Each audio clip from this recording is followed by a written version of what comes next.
Hi, friends. My name is Niklas Anzinger, and I'm the founder and general partner of Infinita, the startup city VC. I want to talk about what could be the most important trend of the 21st century. You probably don't yet know about it. I gave this presentation a week ago at the New Cities and Network States event in Zuzalu, Montenegro, where I discussed the findings and sat on a panel with Vitalik Buterin and Balaji Srinivasan. So I want to do this presentation for you right now so it's in the right quality and I can sort of reiterate some of the things I want to reiterate.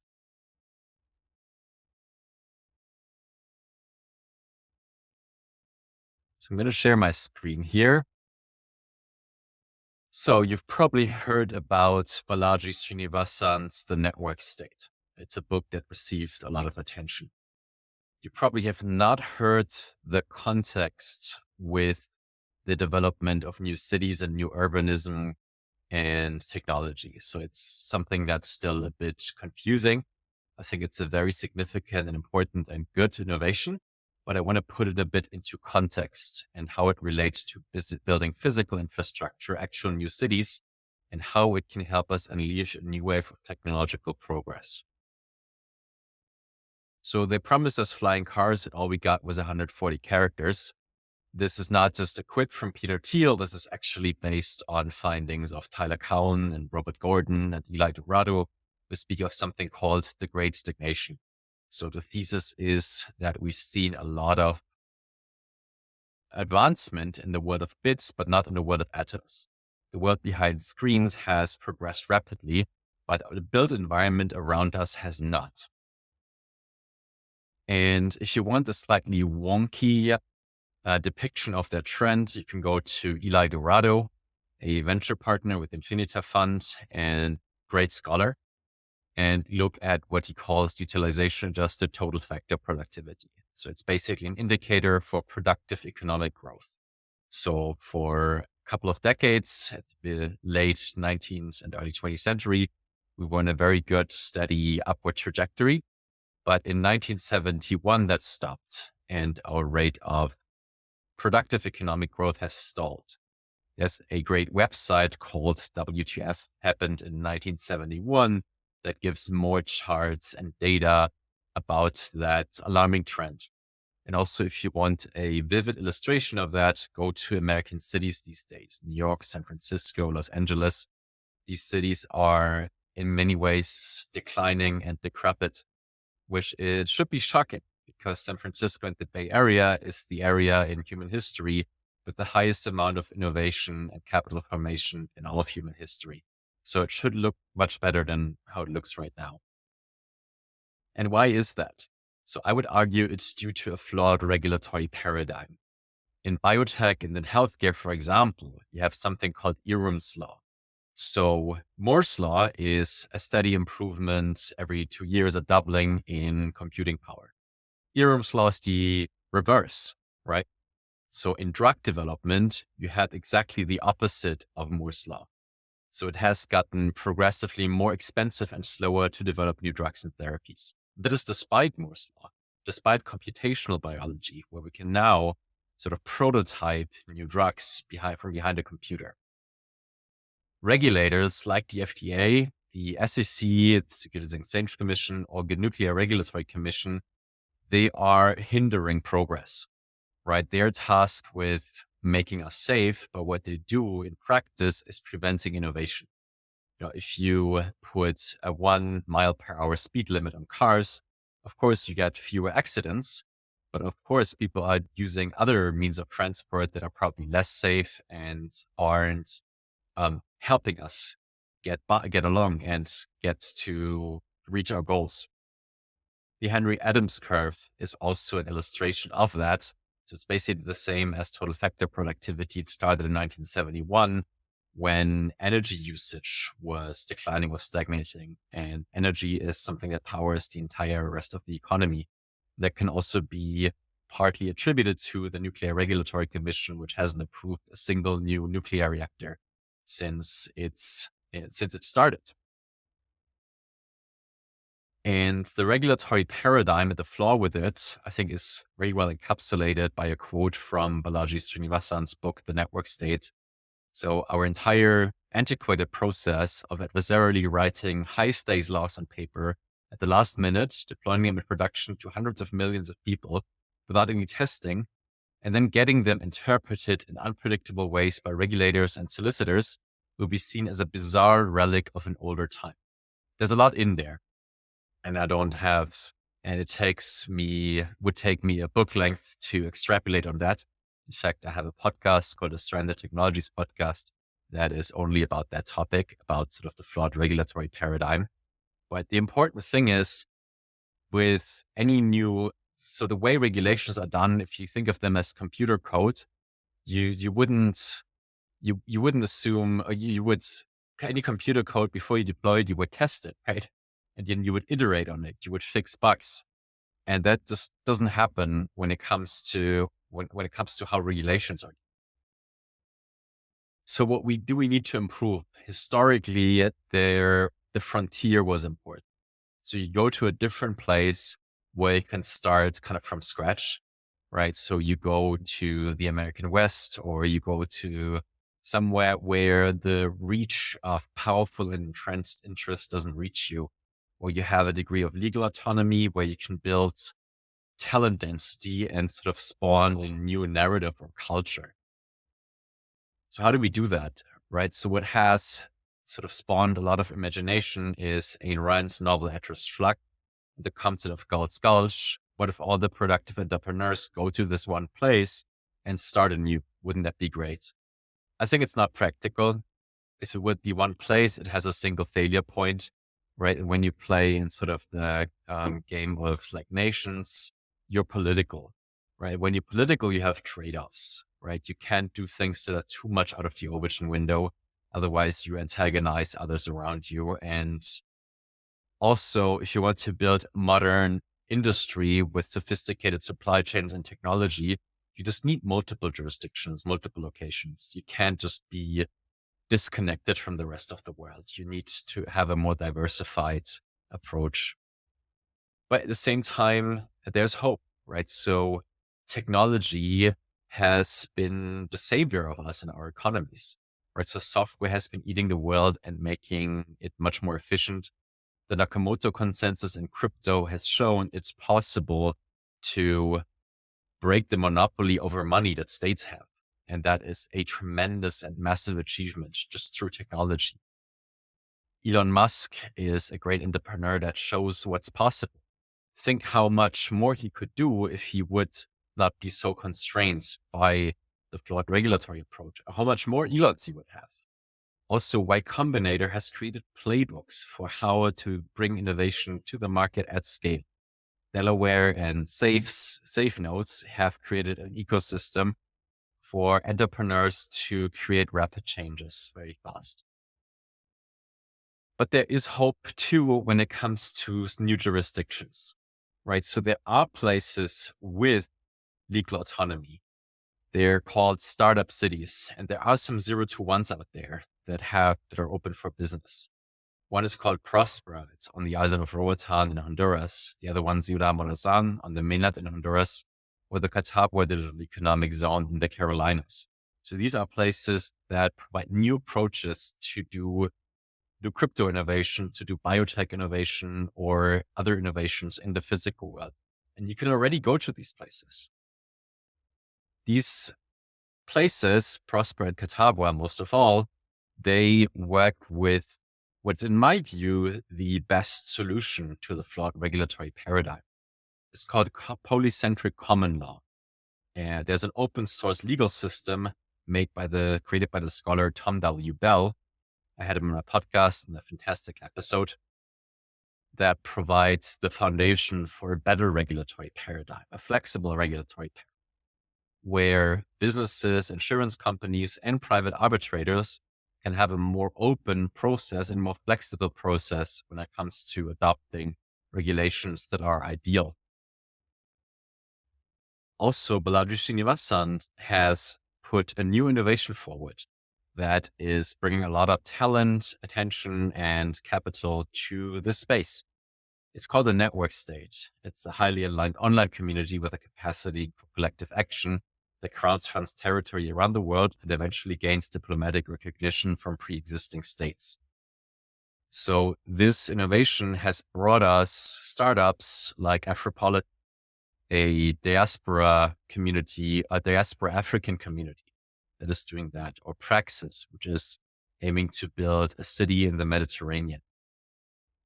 So I put this together in what I call the new cities industry landscape. So there are places with physical jurisdiction like Prospera, like Zuzalu. There's several others in Africa. The network state is a new approach, one that starts in the cloud, that starts online, and then later approaches governments with their leverage to gain physical territory. There's also co-living is an important part of that trend or of that movement. So co-living communities can realize their moral innovation within existing jurisdictions. There's a lot of infrastructure for how to settle legal disputes, for example, that is sort of supercharging that trend as well. There's an industry of investors and of foundations, institutes. It's small, but it's growing. This is a way how I conceptualize the trend, right? So if you have what I call a legal hard fork, you want to write your own or new laws, or are forking from your existing jurisdiction in significant ways. If you do a soft fork, then you don't do that. You can use the legal structures you have in existing jurisdictions. And then you either have land development already or you don't, right? So if you have a hard fork and you have land development, then you're a startup city. If you don't yet have land development, you're a network state, right? So you're creating demand in the cloud first, and then work on eventually getting physical territory. And if you don't aim to do a hard fork, but have land development, then you're typically a co-living community, right? So you're creating different incentives for crowdfunding territory or for having an equity share in the community, like here, for example. And if you have neither, then you're an online community, right? Online communities exist and they, eventually want to become network states or startup cities or co-living. That's fine. That's kind of Balaji's argument. Hey, more of these online communities, like the Ethereum community, for example, why don't you try to do more with the alignment that you have? So how does this relate to technology, new technology development? So how can this trend help us build better? So the good news is it's not a dream. It's not a utopia anymore. So Prospera is the 101 where there's already a community of startups that are VC funded by significant and major VC funds and big names such as Peter Thiel or Naval Ravikant or Sam Altman that are working on Web3 and borderless banking, gene therapy, drone logistics, or robotic construction through 3D printing. So it has started. So we can point at examples. And if you're a startup, you have a startup in an industry that is plagued by regulatory capture, you can already go to Prospera and hopefully to many more places in the future. There's three particular industries that, in my view, can benefit from these regulatory advantages of these innovation zones. One is biotech and health tech, right? So there's very simple things such as medical reciprocity laws, sunset clauses, or right to try laws that can spawn new drug development. We can do clinical trials much faster. We can iterate much faster on medical devices and research and development, and we can do medical tourism to give people that are willing to go to a new jurisdiction to get access to very advanced medical drugs and therapies. Second one is hard tech, right? So things in the physical world, like drones, robotics, or power plants. So these are a bit more at a disadvantage because these jurisdictions don't yet have scale, but they can be a launch pad, right? So very often what you need is just a 0 to 1. You need to show other jurisdictions it's possible. You're already working on it. You already have operational and safety data. So you can point the regulators at these jurisdictions to what you're already doing. And the third one is digital assets, right? So crypto, but also insurance and banking, right? So these are terribly overregulated industries. So banking is a central failure point of the financial system. And insurance could provide much more services than it currently does. But it's very, very hard to start a new insurance company as a startup. So this better digital asset laws and regulations, such as by the Qatar zone or by Prospera, can just create a much more unhinged and permissionless ecosystem. If you're a startup, another way to view or to summarize it is there's 3 advantages in these jurisdictions that you can get. The physical sandbox that I mentioned before. So you can do clinical trials, you can build showcases. Second one is you have more flexible jurisdictional wrappers with recognized rights, and you can develop scalable legal templates.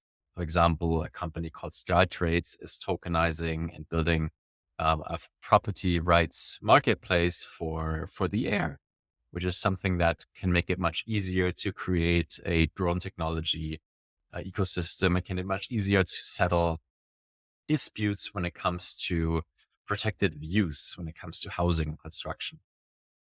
And third, these zones harbor tech-forward communities, right? So drones or nuclear power, medical tourism, these places are very open to these kinds of things. They're much more tech-forward. And places, communities like Afropod and Praxis are also great networks for founders. These places have a lot of alignment and help each other a lot. And that can be great for you as a founder. So where can all this lead? So just imagine a thought experiment. If we had 2% productive economic growth, which we had for a time, but probably didn't have since 1971. If we had 2% productive economic growth, our economic output in 100 years would be 7.5x what it is right now, which is great. We would be much richer. But I think it wouldn't be enough to get rid of extreme poverty, for example, and build abundant lives. But what if we increase that to 5% productive economic growth? Then we would be 130x where we are now. And this would eradicate extreme poverty and many diseases, allow humans to build a much more richer and healthier life, and be akin to something that I would call a civilizational superabundance that propel us to become a multiplanetary species as well. And it's not that hard to think of what would be required to get there, right? So we know we can build a decentralized finance system on crypto rails. How Tokyo is doing it right when it comes to housing. It's the only major city in the world where land and rental prices have not increased and have even slightly declined. Education is terribly bottlenecked because any new education startup is competing with free and bad schools, which are especially bad for kids from disadvantaged environments. Medical freedom, right? So I can think of 100 ways how the FDA is preventing innovation and how it is just reducing progress. What if Bitcoin were the world's reserve currency? It would sort of prevent governments from printing money to wage wars and to be aggressive against others. Nuclear energy, I keep mentioning, although you could point at geothermal and other sources of cheap, abundant, and clean energy as well. But I like it because it's technologically clear and it's safe and we have enough experience with it. So the only reason we don't have more of it is because of regulatory capture. I have a fantastic episode of my podcast, episode 35, that tells you why. And labor mobility, the biggest and most important market in the world is for people. So if we had just much fewer restrictions on where people can move to and what they can work on, sort of licensing, border restrictions and things like that, would massively, massively grow as humanity. There's some areas with escape velocity potential. Longevity biotech could help us live hundreds of years long, right? This is not far-fetched. If we have more energy and energy abundance, then we could build much more advanced nanorobots that, coupled with AI, could engineer the built world around us much, much more. And if you come to a place where we have much fewer to no border restrictions, that would sort of supercharge humanity by sort of allowing the most important market in the world to thrive much more. So new cities and technology are a match made in heaven. These couple of slides They require a bit of context. So I gave this presentation in Zuzalu, a pop-up city in Montenegro, organized by Vitalik Buterin. But what I called for there is just to imagine, how could we get to $100 billion network of network states? So if we just take the map that I showed before, and if we are able to 10x what is now tomorrow, I think that would allow us to get to 100 billion network of network state, or a new Hanseatic League, within 7 to 10 years, right? So it's not too far fetched. So what if we get 10 times the VC funding that we have now within this year? And, I was giving that presentation in a room where people had the phone books to make that happen. It's not unthinkable. Also, new tech companies to work on these challenges, you just need 10 times more than what there are now. These also we can get them together. What if we have 10 friendly jurisdictions? So there are jurisdictions all over the world, especially smaller jurisdictions, that want to innovate in these areas and attract these industries of the future. We can get these friendly deals and public-private partnerships with governments. Also, Honduras is very important. It is where one of the key legal innovations in that space came about, the so-called ZA zones. So we need to really rally behind that point to make them succeed, to show the rest of the world it's possible and can benefit this nation that is very poor. So I am supercharging this trend with my VC fund, a fund to support founders in overcoming these regulatory bottlenecks by utilizing startup cities and network states. I also have a podcast with thought leaders, city builders, VCs and investors, and company builders to learn about that trend and everything that's going on. And finally, I'm right now working on an initiative to start a multi-node longevity biotech focused network state in Latin America, because several of these zones are in Latin America. So Honduras is the best place in the world with the highest degree of legal autonomy in Prospera and Ciudad Morazan. Puerto Rico is attracting a crypto ecosystem and has shown politically innovative. And there's other places with special economic zones, existing medical tourism and clinical trial infrastructure, such as Uruguay, Costa Rica, Panama, Belize, or South Mexico.